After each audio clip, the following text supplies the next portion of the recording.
Have you ever stepped into a taxi and left knowing your life would never be the same? That mysterious man in the expensive suit was not just any stranger. He was a billionaire CEO. He was my boss. He was someone from my past. But when he slid into my cab on that rainy Chicago night, I had absolutely no idea who he was or why he looked at me like he had been searching for me his entire life. I was just a nurse with holes in her shoes, trying to survive another 12-hour shift in Chicago. Exhausted, broke, invisible to people like him. So why did he look at me like I was the answer to a question he had been asking for years? Tell me which city you are watching from. Your messages always make my day. And if you are not subscribed yet, join Dramora Stories. There is so much more coming. Now let me explain how this all happened. Let me take you back to the beginning of everything. My name is Lily Harrison, and I have been an emergency room nurse at Chicago Memorial Hospital for 3 years now. 3 long, exhausting, beautiful, heartbreaking years of saving lives, while barely being able to save myself from drowning in debt and despair. The pay was terrible, worse than I ever imagined when I started nursing school, full of idealistic dreams. The hours were absolutely brutal, often 16 or 18-hour shifts when we were short-staffed, which was almost always. And the healthcare system was broken in ways that would make you weep if you truly understood the depth of it. But I loved it anyway, loved it with every fiber of my being, because when you hold someone's hand through their darkest moment, when you bring them back from the edge of death, nothing else in the world compares to that feeling of purpose. That Tuesday evening in November started like any other grueling shift. It was my 4th consecutive 12-hour day that week at Chicago Memorial Hospital, and my feet were screaming. Inside shoes I should have replaced at least 6 months ago, but simply could not afford to. The soles had holes worn straight through to my skin, and every step on the cold hospital floors was a painful reminder of exactly how far my pathetic paycheck did not stretch. Student loans that felt like they would never end. Rent for a tiny studio apartment on the South Side that ate half my income. Groceries when I actually remembered to eat something other than vending machine food. There was never anything left over for luxuries like proper work shoes or any semblance of a life outside these hospital walls. The emergency room had been absolute chaos that particular day, the kind of chaos that leaves you questioning everything about this broken healthcare system. We had multiple gunshot wounds from gang violence on the South Side, young men bleeding out on our tables while their mothers screamed in the waiting room. A cardiac arrest that we lost, despite 40 straight minutes of CPR that left my arms aching and my heart shattered. An elderly woman with severe pneumonia who could not afford her medications, and had waited far too long to come in. Her lungs filling with fluid because she was terrified of the medical bills. A young child with a completely preventable illness because his parents had no health insurance and were working 3 jobs between them just to keep a roof over their heads. This was my daily reality, my constant heartbreak. This was American healthcare for people without money or power or connections. I saved who I could and mourned deeply for who I could not, and tried desperately not to let it destroy me piece by piece, day after day. When my shift finally ended at 6 in the evening, I peeled off my scrubs in the staff locker room and caught my reflection in the cracked mirror on the wall. Deep dark circles under my eyes that no amount of concealer could hide anymore. Hair pulled back in a messy bun that had given up any pretense of being professional hours ago. Pale skin that had not seen real sunlight in weeks because I worked so many overnight and double shifts just to make ends meet. I looked like exactly what I was, Someone running on absolute empty with no end in sight and no hope that anything would ever get better in this broken system. The November rain was coming down hard and cold when I finally stepped outside onto Michigan Avenue, the wind cutting through my thin jacket like knives. Chicago in late autumn was both stunningly beautiful and absolutely brutal. All golden leaves swirling in the freezing wind that seemed determined to strip the warmth from your bones. I pulled my cheap coat tighter around myself, already dreading the walk to find a taxi in this weather. I tried desperately to flag down a cab on the busy street. The first 3 taxis drove right past without even slowing down, their drivers barely glancing at my direction. I was not surprised at all. Not anymore. Exhausted nurses in cheap clothes were definitely not the kind of fares that drivers hoped for on a busy Tuesday evening in downtown Chicago. Finally, after what felt like an eternity standing in the freezing rain, a yellow cab pulled over to the curb, and I practically collapsed into the back seat like someone who had just run a full marathon on broken legs. The driver barely glanced at me in his rearview mirror, just another anonymous passenger in his endless day. I gave him my address in a tired, flat voice and leaned my aching head against the cold window, watching the city blur past in streaks of rain and neon lights and the lives of people who all seemed to have it so much better than I did. All I wanted in the entire world was my bed. My uncomfortable secondhand mattress that was still better than being on my feet. Maybe a frozen dinner if I had enough energy left to actually heat it up in my tiny microwave.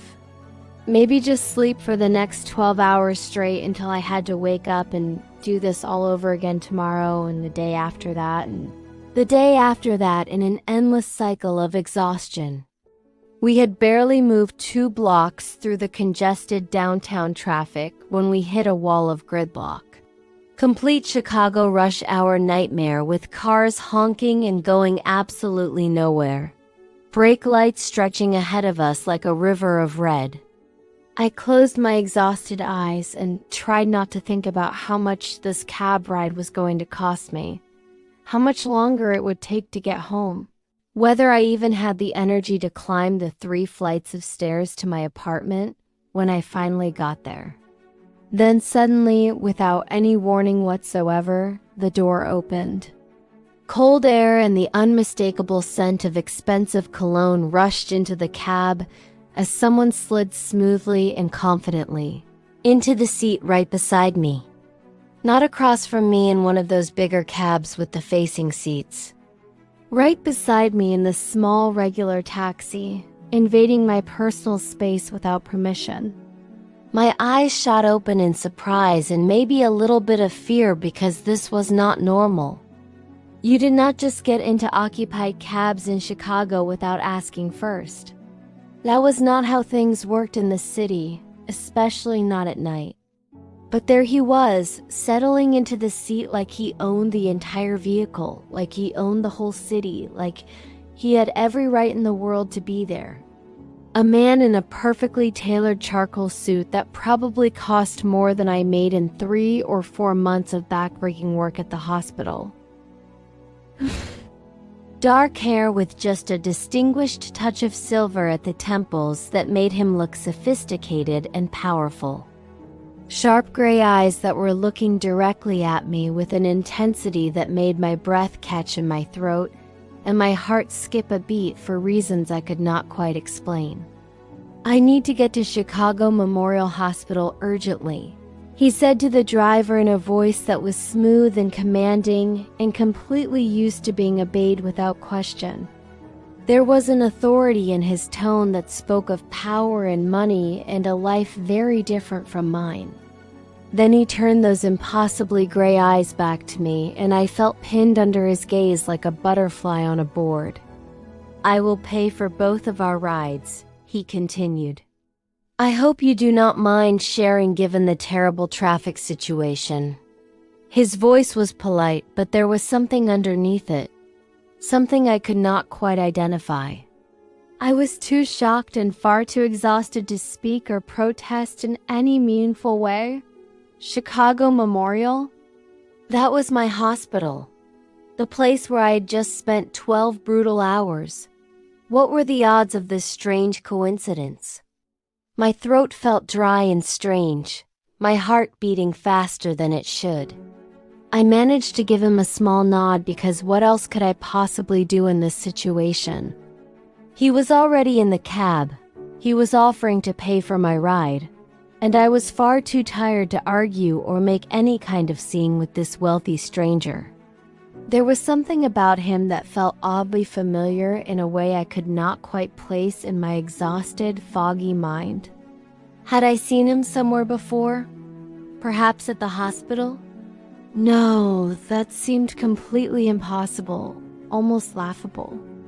A man dressed like this wearing a watch that could probably pay off half of my crushing student loans would never be wandering the halls of our chronically underfunded emergency room where we struggled daily just to have enough basic supplies.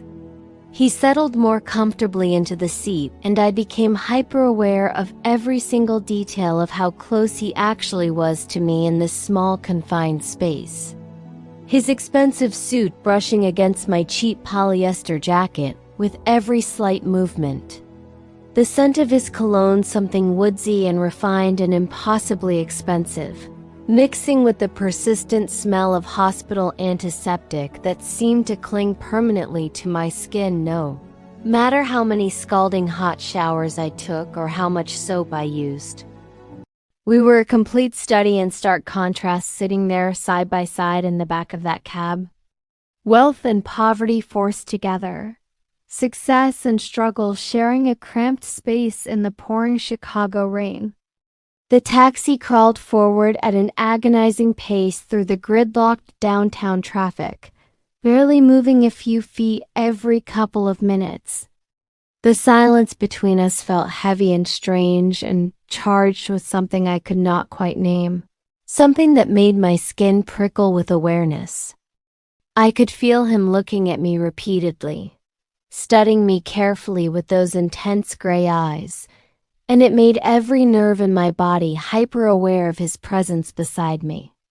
What did he want from me? Why was he staring at me like that? Like I was some kind of puzzle he was trying to solve. "You work at Chicago Memorial Hospital," he said finally, breaking the tense silence that had stretched between us. It was not phrased as a question seeking confirmation. It was stated as an absolute fact, as if he already knew the answer before he asked.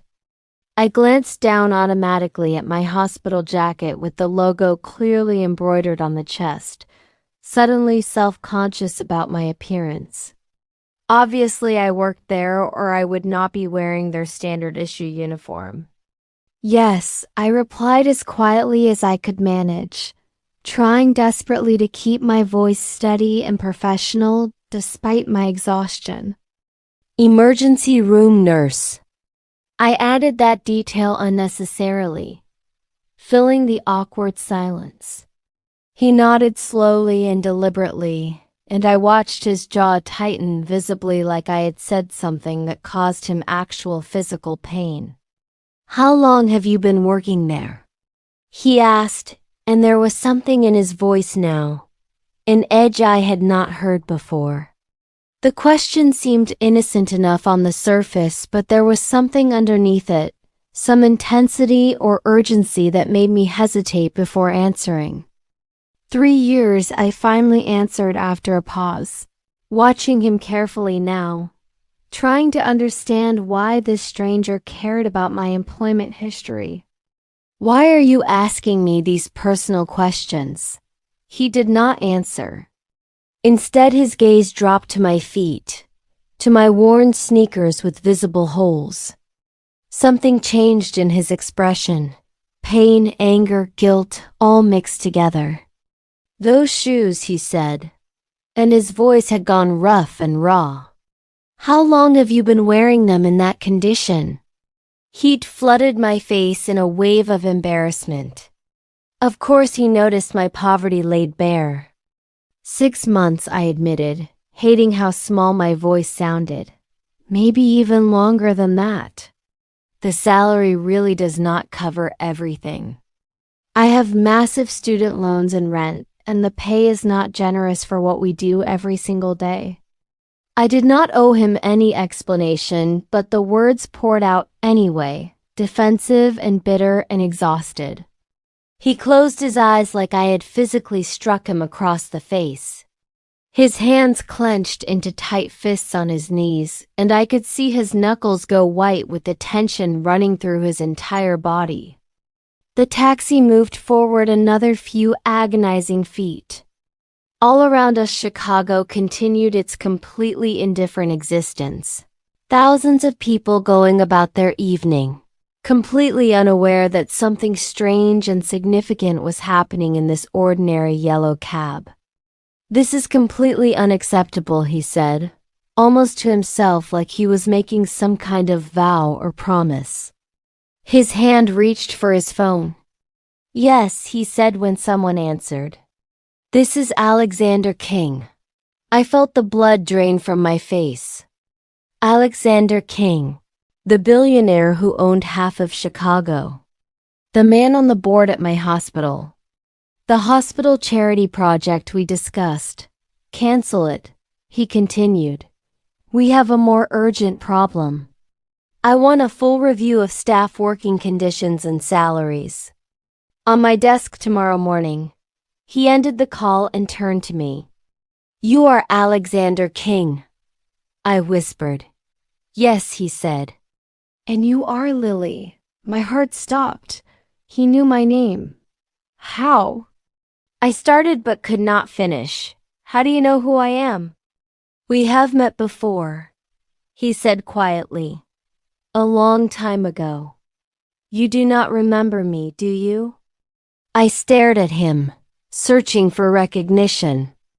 "Nothing. I am sorry," I said. "I do not remember." "No," he replied with a sad smile. "I suppose you would not. It was 8 years ago. You were a student nurse doing clinical rotations. I was much less than I am now. 8 years ago. I tried to push through exhaustion and reach back through nursing school. A small community clinic on the south side," he continued. "You probably do not remember it. The place closed 5 years ago. But you were there one night when I brought someone very important to me. Someone very sick." My mind grasped at shadows. The South Side Clinic. I had done a rotation there. "You stayed late that night," Alexander said, and I could hear his voice thick with emotion and memory. Everyone else had already gone home for the evening. The regular staff had left. Your shift was technically over. You had every reason to walk out that door. But you stayed anyway, because there was a young woman who came in desperately sick and absolutely terrified. She had severe pneumonia. Her fever was dangerously high, and she had absolutely no money at all for proper treatment. No insurance, nothing. You stayed with her through that entire endless night. You held her cold hand. You talked to her gently, told her over and over that everything would be okay, that you would take care of her, that she was not alone. The memory suddenly came rushing back to me now in fragmented pieces, hazy and incomplete, like looking at an old faded photograph that had been stored away for years. A girl maybe 19 or 20 years old at most, probably younger than she looked. Burning up with a dangerous fever that made her delirious. Absolutely terrified and completely alone in that cold clinic. I remembered her crying desperately. Remembered the way her hand felt so small and cold in mine. Remembered holding her hand through the very worst of it. Remembered talking to her gently in a soothing voice while we waited and prayed for the cheap antibiotics to start working their magic. For her fever to finally break and release its grip on her fragile body. "That was my sister," Alexander said, his voice cracking. That was Emily. She was all I had, and I had failed her. I was so focused on building my business, I did not see how sick she had gotten. You brought her in that night, I said slowly. You were frantic. You looked so young. You were wearing a cheap suit. He nodded. I had just closed my first real estate deal. I thought I was on top of the world. Then I found Emily unconscious. I carried her 6 blocks to that clinic in the rain. And you were there. You saved her life. I did my job, I said quietly. Any nurse would have done the same. No, he said firmly. Not any nurse. Most would have sent her to county hospital once the clinic closed. But you stayed. You fought for her to get expensive antibiotics even though she could not pay. You made her feel like she mattered. I barely remembered leaving that morning. It had just been another night. I saw your badge, Alexander continued. I saw the name Lily. I tried to find you afterward. I wanted to thank you, to repay you, but you had finished your rotation. They would not give me information. I searched for months, then years. I built my company, made my fortune, joined the board at Chicago Memorial. And I never stopped looking for the nurse named Lily who saved my sister's life. Tears formed in my eyes. This man had spent 8 years searching for me because I showed basic human decency. When I got in this taxi, he said, I was coming from a board meeting. Budget cuts. Then I saw you on Michigan Avenue in the rain. When I got closer, saw your badge, saw the name Lily, I knew.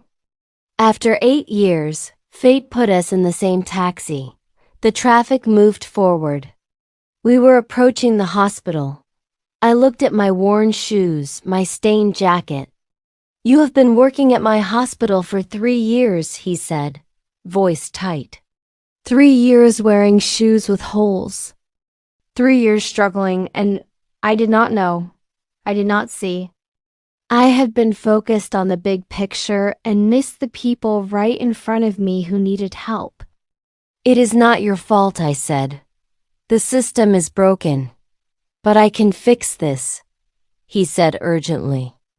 I have the power and resources.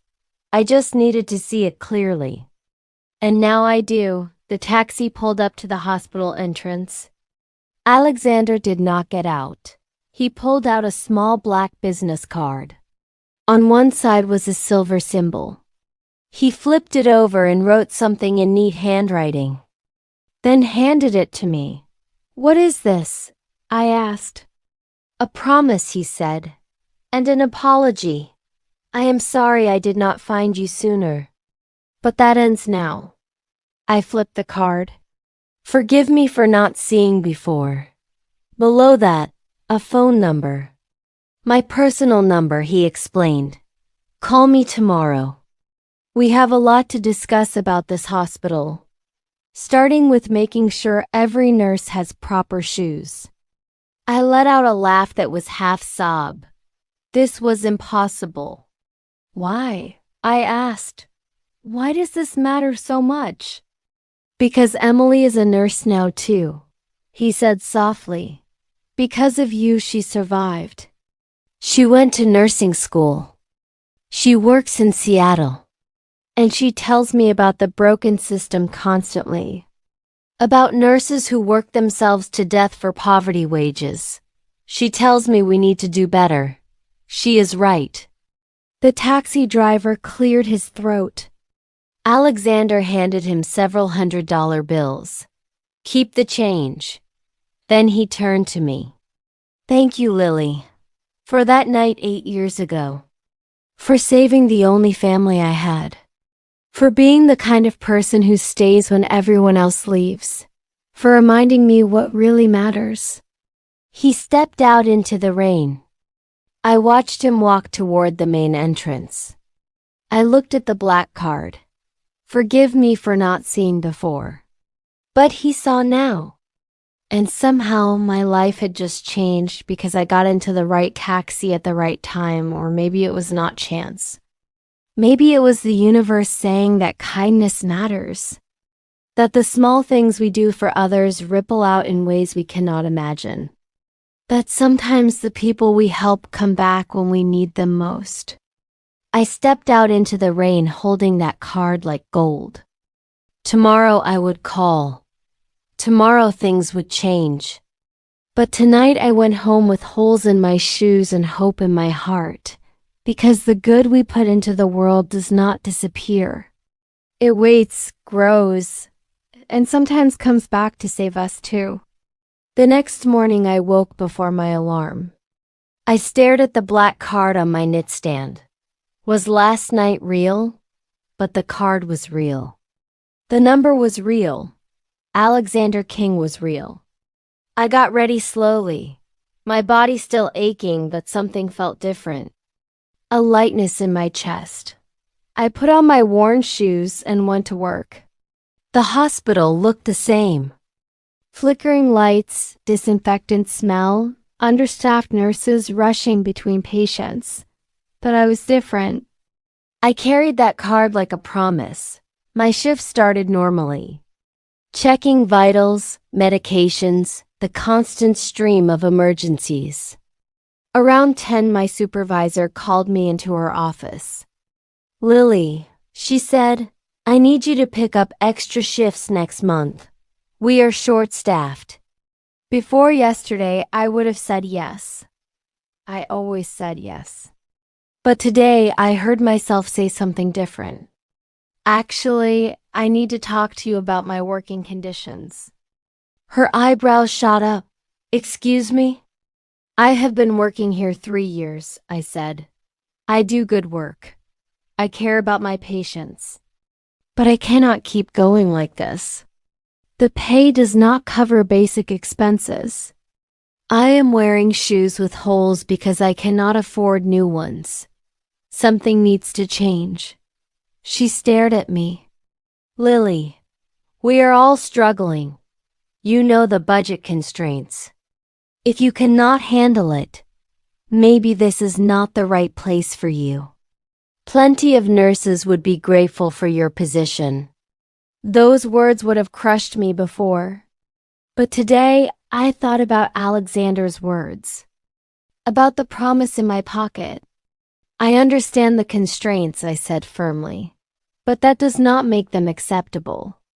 Nurses should not choose between food and shoes. We deserve better." Her face turned red. "This conversation is over. Get back to work. Think carefully about your attitude." I left shaking, but not with fear. With anger, determination. The understanding that I had been accepting unacceptable conditions too long. During lunch, I went outside. I pulled out the card. Dialed. He answered immediately. "Lily," Alexander's voice came through. "I hoped you would call. I just tried to advocate for better conditions and got threatened with losing my job," I said. The silence was heavy. Then he spoke, voice commanding. "What is your supervisor's name?" I told him. He asked questions about the conversation, the budget constraints, the staffing. I answered everything. "Okay," he said. "Here is what happens.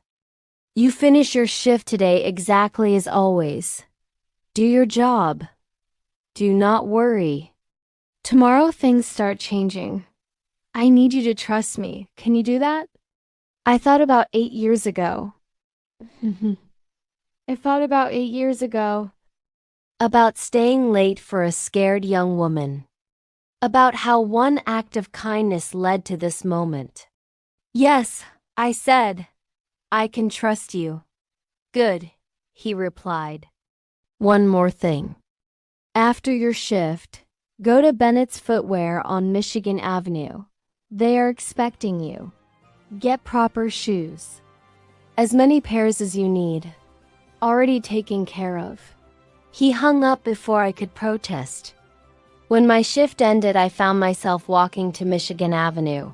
I found Bennett's, an upscale store I had never entered. When I gave my name, the associate's face lit up. Miss Lily, yes. Mr. King called personally. Please come with me. For an hour, I tried on shoes. Good shoes. Expensive shoes. Comfortable shoes designed for 12-hour shifts. The associate insisted I take multiple pairs. It is all arranged. Mr. King was very specific. I left carrying 3 bags, feeling like Cinderella. When I got home, I lined up my new shoes. I took my old worn sneakers and threw them away. It felt like shedding an old skin. The next morning, I wore my brand new white nursing shoes to work, and the difference was absolutely incredible. They were perfectly fitted with cushioned solace that made me feel like I was literally walking on clouds after months of pain. Other nurses noticed immediately, their eyes going straight to my feet. Girl, where did you get those amazing shoes? My coworker Maria asked during our morning rounds, her eyes wide with a mix of curiosity and maybe a little envy. Did you win the lottery or something? You have to tell me where you got them. Something like that, I said with a smile I could not quite hide, thinking about Alexander and his kindness and everything that was about to change. Around 10 o'clock that morning, an announcement came crackling over the hospital PA system. All nursing staff were requested to report to the main conference room immediately. This was highly unusual, almost unheard of actually. We never had all staff meetings during active shifts because it disrupted patient care too much. But the message repeated, urgent and insistent, making it clear this was not optional. We all filed into the large conference room, confused and worried, whispering anxiously among ourselves about what could possibly be so important. Hospital-wide meetings like this usually meant budget cuts or layoffs or some other terrible news. Bad news delivered by distant administrators who did not have to live with the devastating consequences of their decisions, who did not have to look patients in the eye and explain why we could not help them. But when I walked into that packed room, I saw Alexander King standing confidently at the front beside a projection screen. He was wearing another expensive suit, looking every inch the powerful businessman and board member. Beside him were several other board members I vaguely recognized, the hospital CEO looking uncomfortable, and my supervisor who looked extremely uncomfortable and kept avoiding eye contact with everyone. Thank you all for coming on such short notice, Alexander began, his voice carrying easily across the packed room with natural authority. I know this is highly unusual, and I sincerely apologize for disrupting your important work with patients. But what I have to say to you today absolutely could not wait another single moment. He paused deliberately, looking around the room at the sea of assembled nurses, and I watched his expression soften as he took in all the tired faces and worn expressions staring back at him. These were people who had dedicated their entire lives to caring for others and received so very little in return for their sacrifice. Many of you do not know me personally, he continued, his voice growing stronger and more passionate. My name is Alexander King. I sit on the board of directors for this hospital.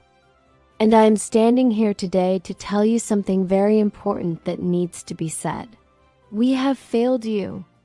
We have failed you completely and utterly. The room went completely silent. So quiet you could hear people breathing. You come to work every single day, he said, his voice gaining intensity and emotion with each word. You come in and you perform absolute miracles with inadequate resources and impossible conditions. You save lives. You comfort the dying and hold their hands in their final moments. You hold the hands of scared patients and exhausted families, and you give them hope when they have none left. You are the beating heart of this entire hospital. You are the only reason any of this works at all. And in return for all of that dedication and sacrifice, we pay you wages that barely cover rent in this expensive city. We expect you to work in conditions that are unsafe and completely unsustainable. We let you wear shoes with holes in them because you cannot afford new ones on the salary we provide.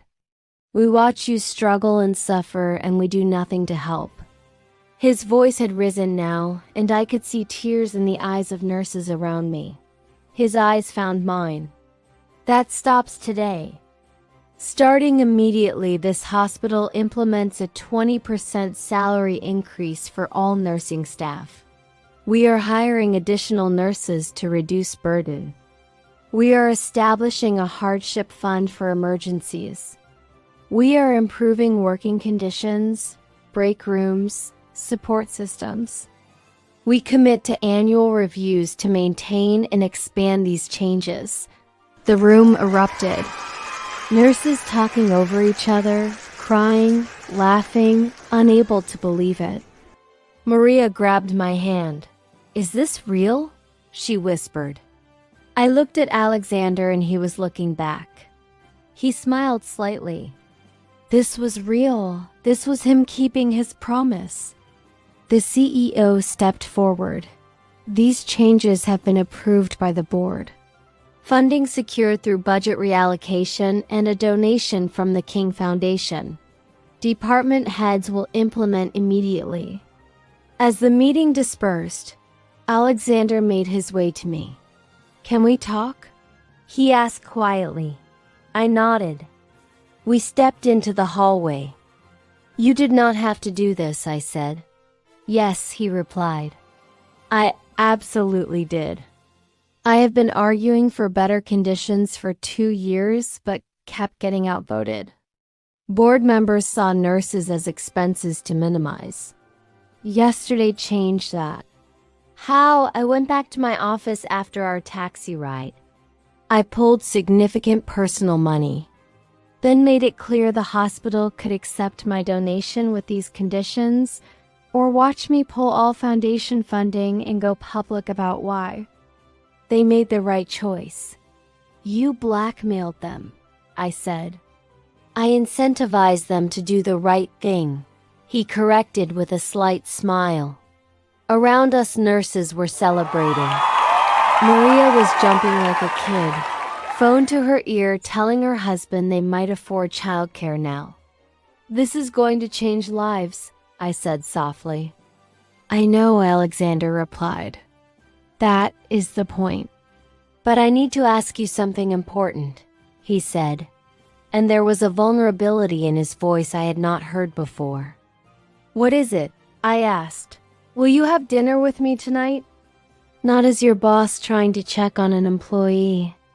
Not as someone trying to repay some perceived debt. Just as Alexander, just as a man who has been searching for you for 8 long years, and would very much like the chance to know you better, to understand who you really are beyond that one night that changed everything. I found myself saying yes without any hesitation whatsoever, surprising myself with how quickly and easily the word came. That evening I met Alexander at a quiet Italian restaurant tucked away in downtown Chicago.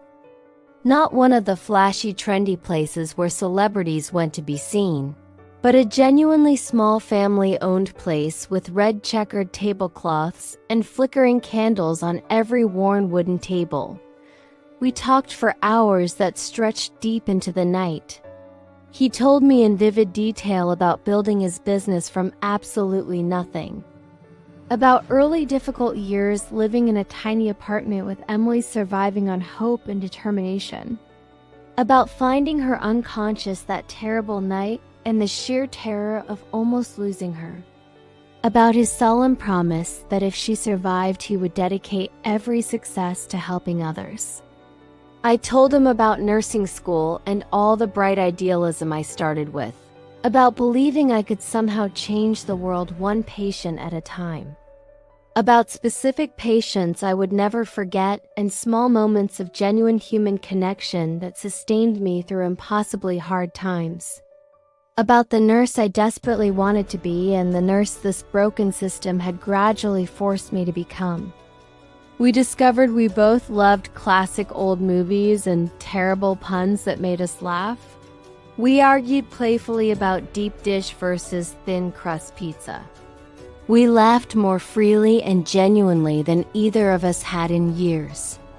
When the restaurant finally closed, we stepped out into the cool Chicago night air, neither of us wanting this perfect evening to end. He walked me slowly to my car, and we stood there in the quiet street, not quite ready to say goodnight. This was not what I expected getting into that taxi, I admitted. Me neither, he said. But I am glad it happened. I am glad I found you. I know this is fast. We barely know each other. But I feel like I have been looking for you my whole life. Not just 8 years, but before that. Like some part of me knew you were out there waiting to teach me something important. 8 years ago, I stayed late for your sister because that is what I believed nursing meant. I said, I became a nurse because caring for people mattered. That small kindness could change the world. Somewhere along the way, I lost that. The system ground it out, but you gave it back. You reminded me kindness does matter. Sometimes it comes back when you need it most. I spent 8 years looking for you because you saved Emily, but I think you saved me too. You reminded me what I built this fortune for. Not to accumulate wealth, but to make real difference in real lives. You gave me back my purpose. Can I see you again? He asked. Yes.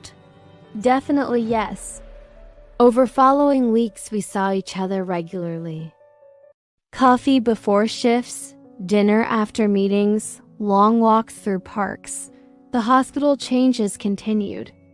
Better schedules, improved break rooms, mental health support, childcare assistance, education pathways. Every change made the hospital better for staff and patients.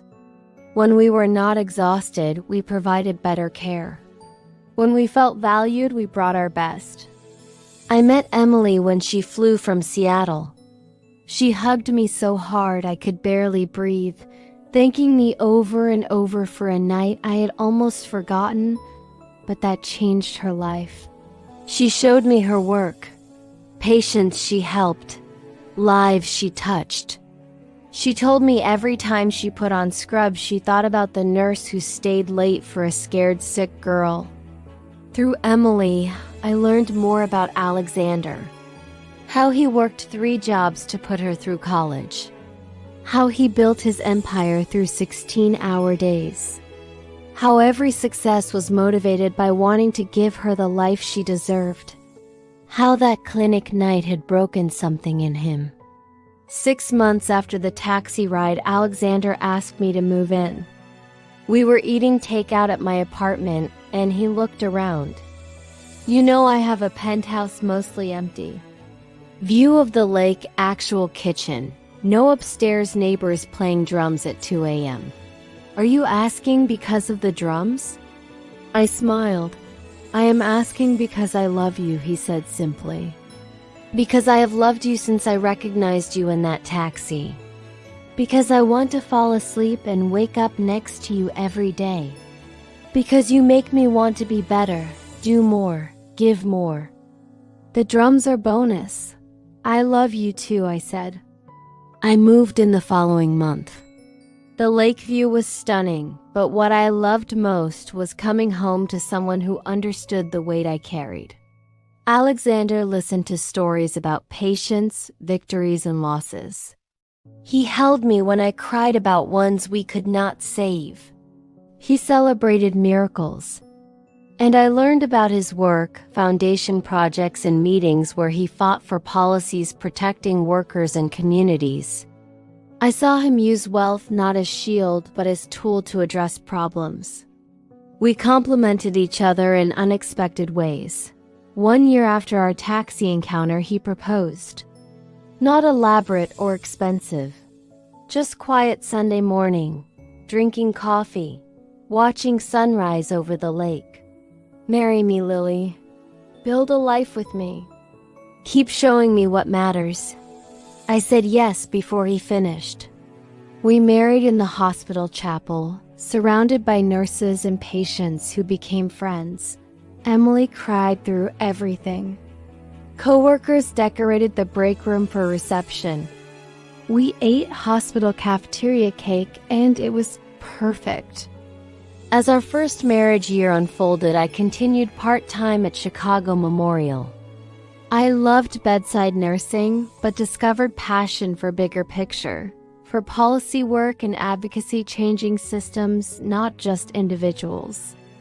Alexander supported every choice as I supported his projects. Then 18 months after our wedding, something happened that would change everything again.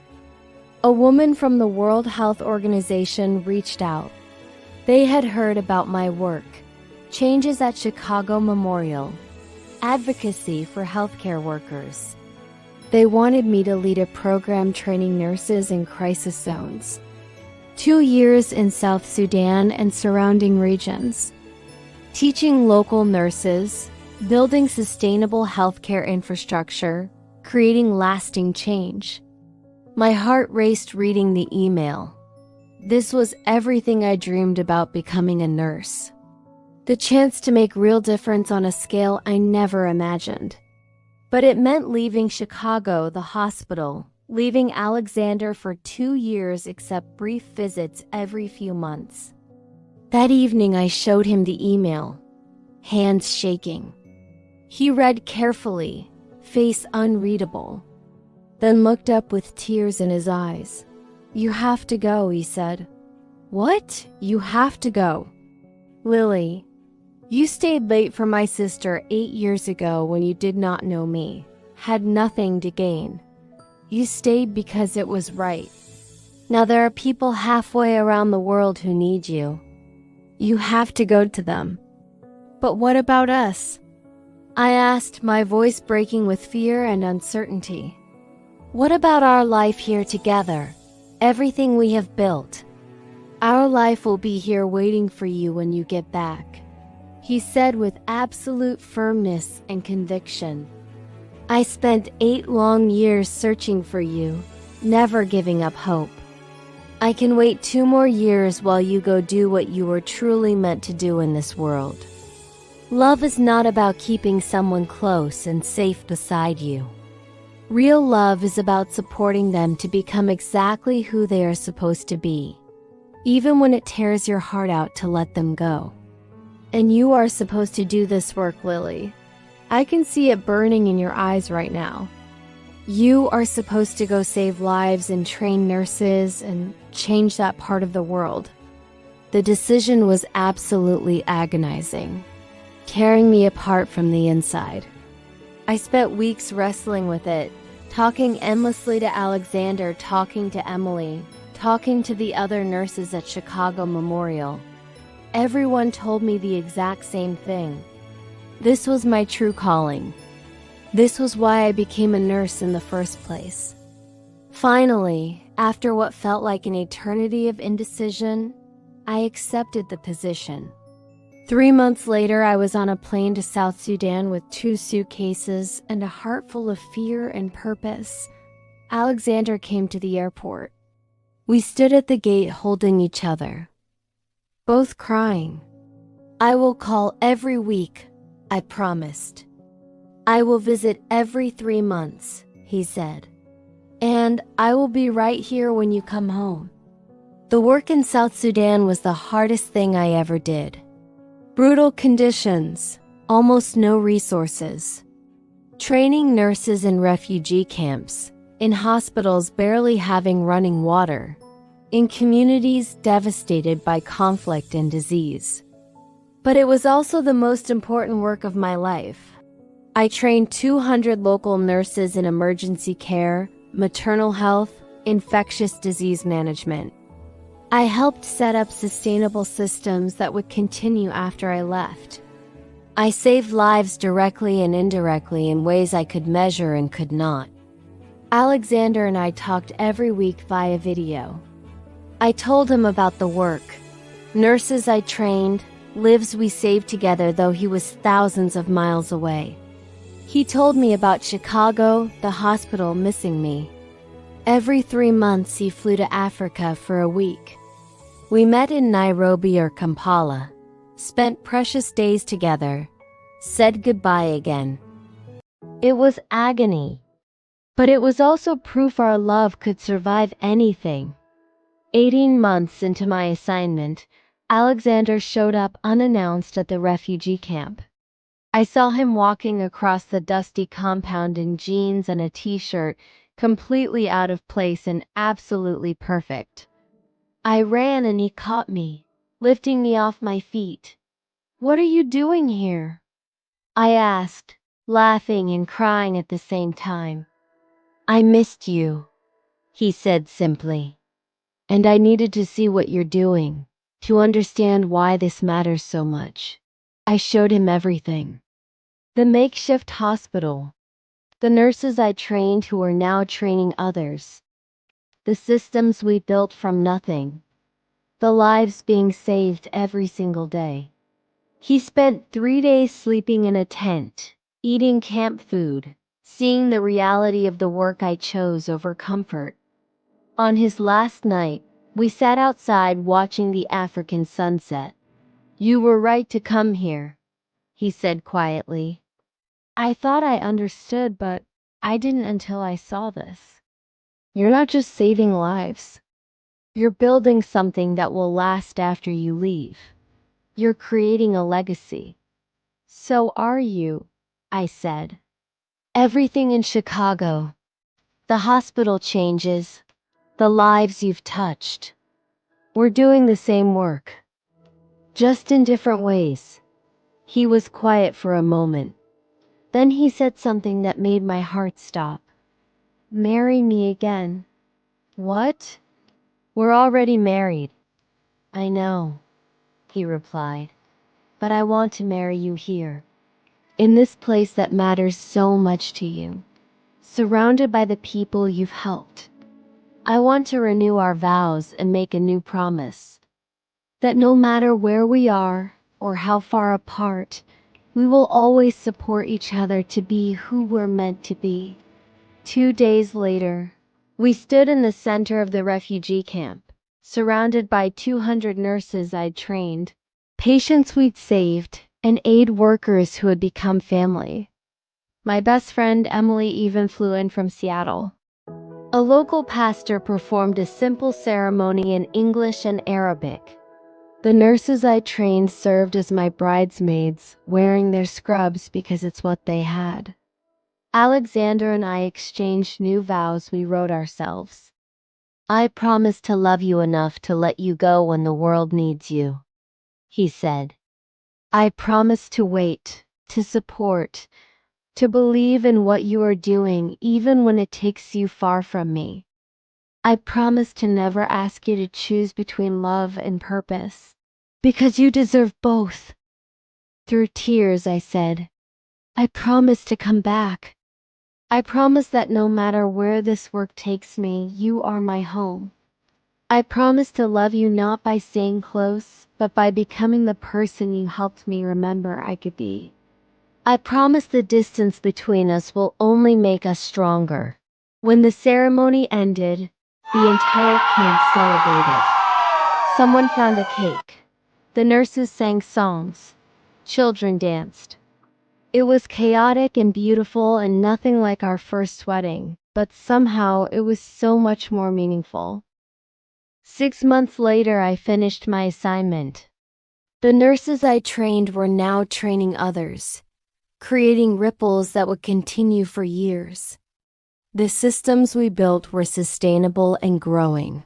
I had done what I came to do. Alexander met me at Chicago Airport. I walked through customs and saw him holding flowers. I ran. We held each other in the crowded terminal, both crying, not caring who saw. "Welcome home," he whispered. Over the next months, we settled into new rhythm. I took a position doing international healthcare policy that let me travel when needed but be home most of the time. Alexander expanded his foundation's work to include global health initiatives. We found ways to combine our resources and passions. Emily moved back to Chicago and started working at Chicago Memorial in education. The three of us had dinner every Sunday, this little family built from shared purpose and love. 5 years after that rainy taxi night, I found myself in a similar situation.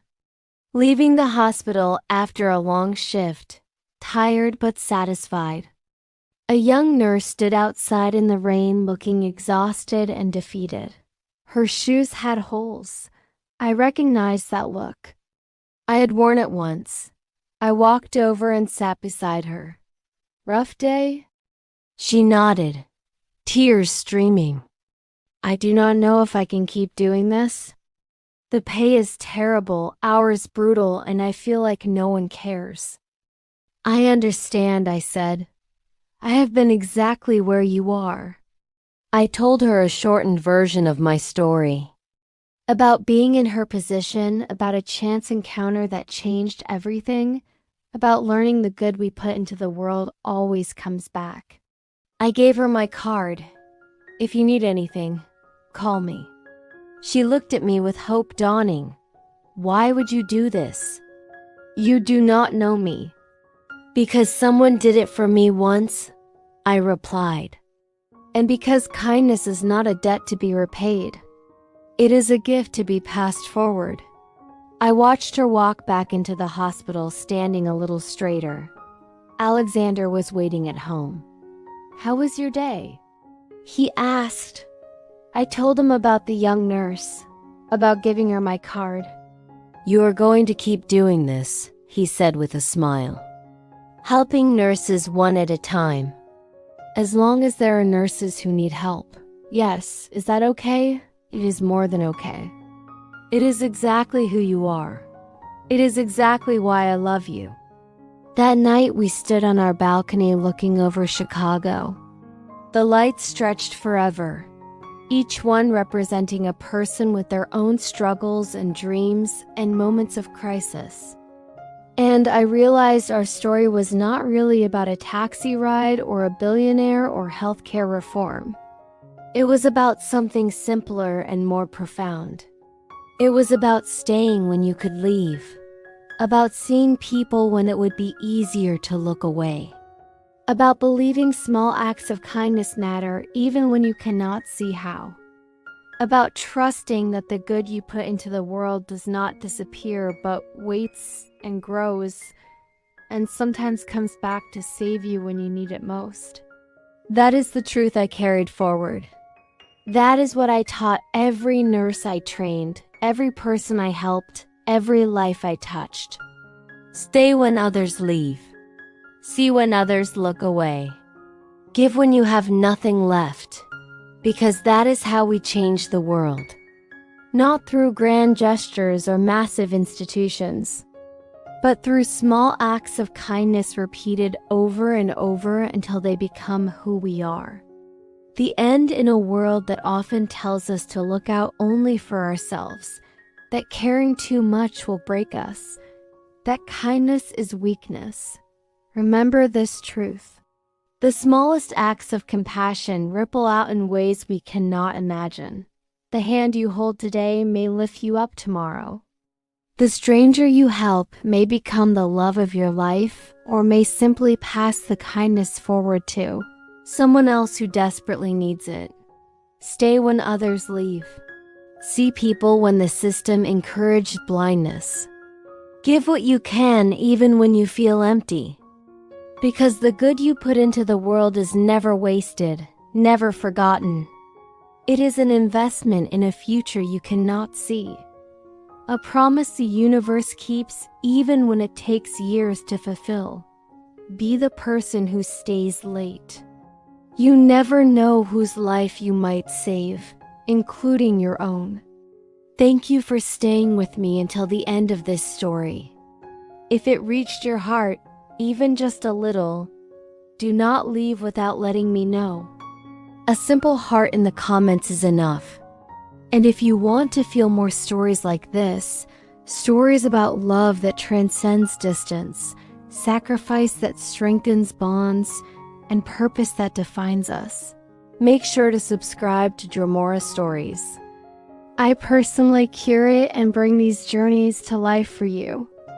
Every story here is a reminder that sometimes the greatest love is not about being together every moment, but about supporting each other to become who we were meant to be. And maybe that is true for you too.